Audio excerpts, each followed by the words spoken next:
Hi, this is Natasha Astara, and I'm doing one of the first podcasts for the Lioness group. So all you soul star entrepreneurs out there, these podcasts are for you. And what we're doing here is creating a new way of working, that has that's coming from a deeper place. So my experience is most people enter the world of work and we're dealing with the lower chakra, the base chakra of need and survival. And we're looking for jobs that give us money, give us a roof over our head, get us, to do things, things that we need in life. So this becomes a big picture, and it can often drive and stay with us for our whole lives.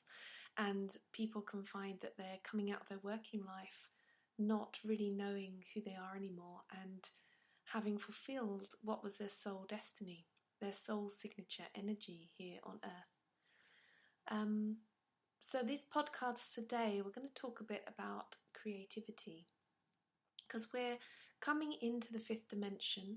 If you're very intuitive, which you probably are if you're listening to a podcast like this, you will probably be in tune with the idea that we are entering a new way of working here on earth. And this way of working is more heart-based. It's coming from a different place within us. It's coming less from the power dynamics of the solar plexus chakra and less from the sort of drive, need and power over energy of the sacral chakra. And it's coming from the heart, which is, I think, very fascinating, because I would like to everyone to be more in the heart. I'd like to be more in the heart, because this is the place of real creativity coming from the soul. Now, I've done a podcast about soul signature energy, and you can listen to that. It's on the Earth Mother Star Child radio station.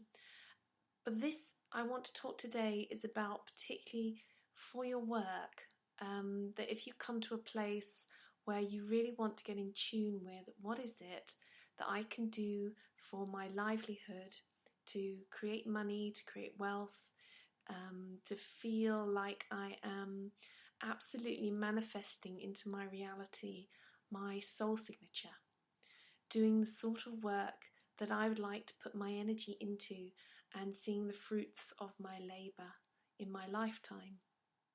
So this, for me, this really takes away the idea that you're doing a work just like a means to an end. Many people take jobs and they're doing it and they think, oh, well, I'll just do this job, it will earn me money, and I'll do like a hobby, or I'll do something, that interests me or excites me, out of work or at the weekend.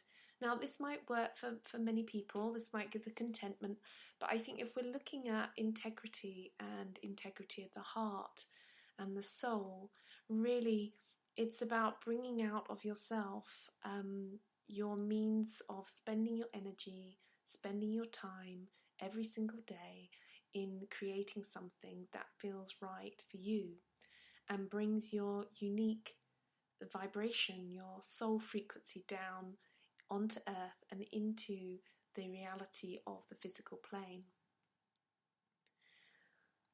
Now, usually a lot of this work comes from, you could begin at this place from dissatisfaction, with dissatisfaction, with life or with something we're doing.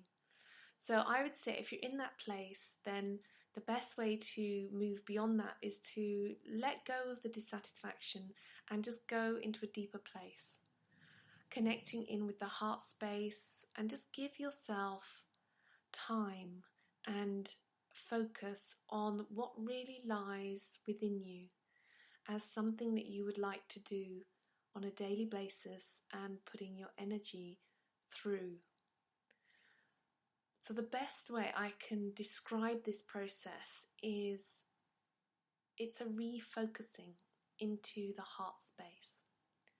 And I called this, when I sat down to do this podcast, I had the word coalescence. And I work very intuitively and psychically. So the word coalescence, I did not even know what it meant. I had to look it up. and I will read it to you. The definition of coalescence is the process by which two or more droplets, bubbles, or particles merge during contact to form a single daughter droplet, bubble, or particle. So that's sort of very scientific, but it's this idea that we are having a single idea or a single particle that then begins to join, make contact with, merge, so that it can become a substance, become a structure. And I really believe that that is part of the process of moving into the physical world with an idea. So I would suggest that part of your creative process is beginning to get in contact again with your creativity. If you've had any sort of work in the 3D world which has taken you away from your creativity, then getting back into contact with it can be a very long and painful process. But I would really encourage you to be very gentle with yourself. A lot of this work is you're getting in contact with your inner child, you're reconnecting with your dreams you had for yourself that perhaps you had to put by the wayside or forget or ignore just to make life a bit more bearable. And the way this works is often we have periods in our life where we have this urge for change. There is something within us that is urging us to change it, and it can become overwhelming, particularly if we're faced with resistance from the outside world towards us or from within us, which seems to be a massive hurdle to overcome. So if you're being faced with fear, resistance, obstacles, possibly many groupthink ways of thinking, which is usually, oh, you can't do that, or you shouldn't do that. If you're being faced with any of those issues, it can become a bit like a big mountain to climb. So when these urges arise, what happens is that people sometimes push them away, or they disconnect with them, or they bury them so deep that they're never going to find them again. They do, but that's what it can feel like. It can be under a mountain. So if you imagine that on some level you stopped listening to that inner voice that was guiding you and telling you to make a change, and you began to disassociate or disconnect from it. So that reconnection is part of your process back to your creative nature. I was talking about this with a friend who has just decided to stop doing some work she's been doing, and she'd like to do it in a different way and perhaps start her own business.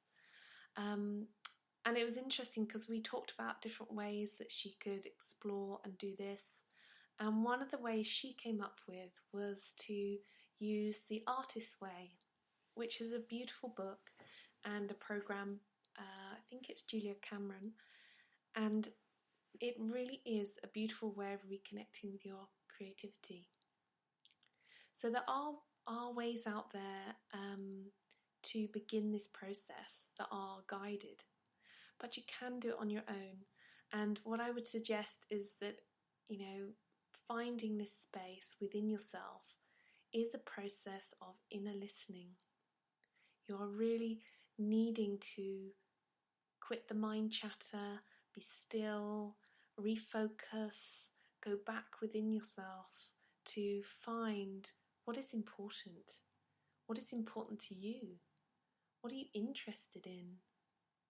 And then from that, you can begin to refocus what comes out of it. So one of the ways I would also recommend doing this is to create a mood board. Go through magazines and cut out pictures and words that feel like they are resonating with something inside of you, and there is no right or wrong here. Just cut them out, stick them on a piece of paper on a board, and just look at them. Do not judge the process. I would say, if I had one of the most valuable things I could say to anyone about the creative process, is really to suspend your judgment, because judgment will keep you doing the things you've always done, because it's about keeping you safe in some ways, but it becomes a friend of the hypercritic, the inner critic, which is actually protecting you from a space of fear and can really affect your creative flow. So when you're waking up every morning, if there's one thing that you really need to do, is just focus and create a space for that creativity to be born into. So some people do this, they can, write in their journals, or they do a sketch, or they write ideas down, or simply you can meditate and simply just sit still without any outer input for about 5 to 10 minutes a day, and just say that this space, the space you're creating, is dedicated to your creativity. So you are intentionally creating a space for your inner voice to come through, and a space for you to listen to that voice and what it's got to say to you. Now, this might take a bit of practice and time, and you could end up doing this for perhaps many days or many weeks even, with nothing coming. You might feel like you're just sitting there, and what's the point? But I urge you to continue to sit there, and at some point it will come. Often your body, your soul, your mind, it all needs to come into alignment. And if you're working with your inner child, they have to feel that you're safe, and the space is going to be one of non-judgment. It's going to be one that they are allowed to be who they are and to be free in that space, and that you are committed and dedicated to listening. And so if you can imagine, if your inner child, your creativity, has been trying to communicate with you for years, and you have denied it, put it off, buried it, shut it up, then I would recommend that you this process of reconnection doesn't take you long, and it shows your commitment to your own process. So once you've done this, these are the beginnings of your seeds of your entrepreneurship. From these times, these spaces, this is what you're going to find is your basis, your foundation for really knowing what it is you want to put your energy into in your life, in your work, in your time. Because your time is the most valuable thing you have here. Okay, so I wish you many blessings with this work, and I look forward to hearing any questions. Please post in the Lioness group if you're interested in connecting up. I will be doing meetups in person, but at the moment it's on Facebook, so connect up with us and listen to the podcasts as they come up. If you have any questions, you can contact me, and you can also look at my special Lioness members group discounts on my website, earthmotherstarchild.co.uk, where you can join and look under the members and see what one-to-one working with me is like. Okay, I hope you have a wonderful day and get your creativity flowing. Namaste.